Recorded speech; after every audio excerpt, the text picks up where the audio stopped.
રાજ્યભરમાં મોટા ગરબા આયોજકોને ત્યાં દરોડા। રાજ્યમાં 25 ઠેકાણે જીએસટી વિભાગના દરોડા।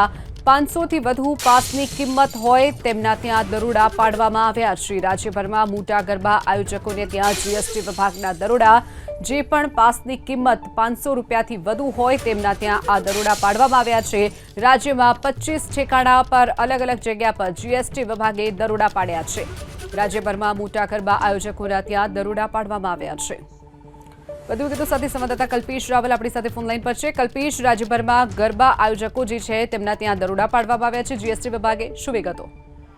જીએસટીના આધિકારિક સૂત્રોમાંથી જે માહિતી મળી રહી છે તે પ્રમાણે લગભગ 25 થી વધારે જગ્યાએ રાજ્યભરમાં મોટા ગરબા આયોજકો કે જેની ફી જે છે ટિકિટનો દર છે એ 500 થી વધારે રૂપિયાનો હોય એવા તમામ જગ્યાએ આ જીએસટીનું સર્ચ કરવામાં આવ્યું છે। કારણ કે જે માહિતી જે પ્રમાણે જીએસટી જે 500 થી ઉપરના હોય ટિકિટ એની પર 18% આસપાસ 18% જીએસટી લાગતો હોય છે। ત્યારે આવા સંજોગોમાં જીએસટીની ચોરી ના થાય અને આવી જે ચોરી થઈ હોય તો એના સંદર્ભમાં પગલાં લેવાય તેના સંદર્ભે અત્યારે હાલ આજે રાજ્યભરમાં 25 થી વધારે જે આ ગરબા આયોજકો છે। કારણ કે છાપેલી કિંમત અલગ હોય છે અને છેલ્લે અચાનક આ પાસની કિંમત ટિકિટની કિંમત વધારી દેવામાં આવતી હોય છે અને લૂંટ ચલાવવામાં આવતી હોય છે।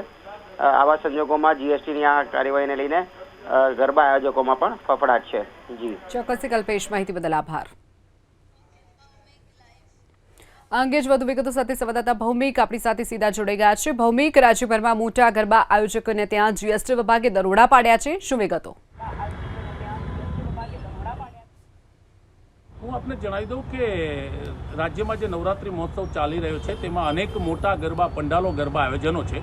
જીએસટી વિભાગે આજે બપોર બાદ આ સર્ચ ઓપરેશન કર્યું હતું અને જીએસટીની લગભગ જે સૂત્રોથી માહિતી મળી રહી છે 10 થી વધારે ટીમો આમાં કાર્યરત થઈ હતી। અમદાવાદ, સુરત સહિત રાજ્યભરમાં 20 થી વધારે જગ્યા ઉપર આ દરોડા કરવામાં આવ્યા છે, એટલે કે સર્ચ ઓપરેશન કરવામાં આવ્યું છે। સૂત્રોના કહેવા અનુસાર જે પાસની કિંમત 500 રૂપિયાથી વધારે છે, પણ જેમ છેલ્લા નોરતા આવે છે ત્યારે આ પાસ બ્લેકમાં વેચાય છે કે તેના ભાવ વધી જાય છે, જેને કારણે જીએસટીની ચોરી થતી હોવાની આશંકા અને તેની ફરિયાદો હોય છે।